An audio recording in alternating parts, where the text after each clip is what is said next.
And while the White House has a new message on aliens, but not the kind people usually imagine or seen on Star Wars movies. But they're not coming from outer space. They're already here, and according to the Trump administration, ICE is tracking them. Well, the White House this week launched Aliens.gov, a space-themed immigration enforcement website that uses UFO-style language and science fiction imagery to spotlight illegal immigration across the United States.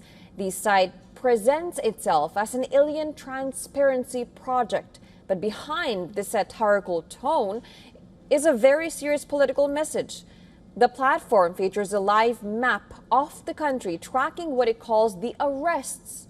It allows users to search immigration detentions by city, state, alleged crime, country of origin, and even suspected gang affiliations. Well, the launch comes as the Trump administration continues to escalate its immigration crackdown by expanding detention operations, increasing ICE enforcement actions, and pushing a hardline public campaign on border security. But as the administration celebrates its enforcement push, growing questions are now emerging about conditions inside these immigration detention facilities. All this unfolds just a day after the protesters had gathered outside the Delaney Hall detention center in Newark.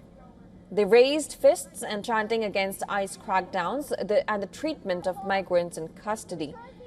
Now, the protests come amid a deeply troubling investigation by the Associated Press. The investigation by the Associated Press, or AP, found that at least 10 immigration detainees have died by suicide since President Donald Trump returned to office in January 2025. According to AP's review of the ICE records, autopsy reports, police documents, this is the highest suicide rate ever recorded in ICE custody for a single fiscal year. The numbers are stark. Since October, 7 suicide deaths have already been recorded, even though ICE historically reported just 1 or no suicides in most years. While 10 suicides account for nearly 1/5 of all the 51 deaths in ICE custody since January 2025.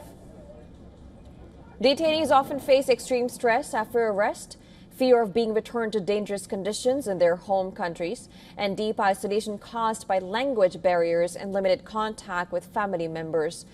Now, the spike in suicides is now intensifying scrutiny of the Trump administration's aggressive immigration crackdown and the rapid expansion of detention operations across the country.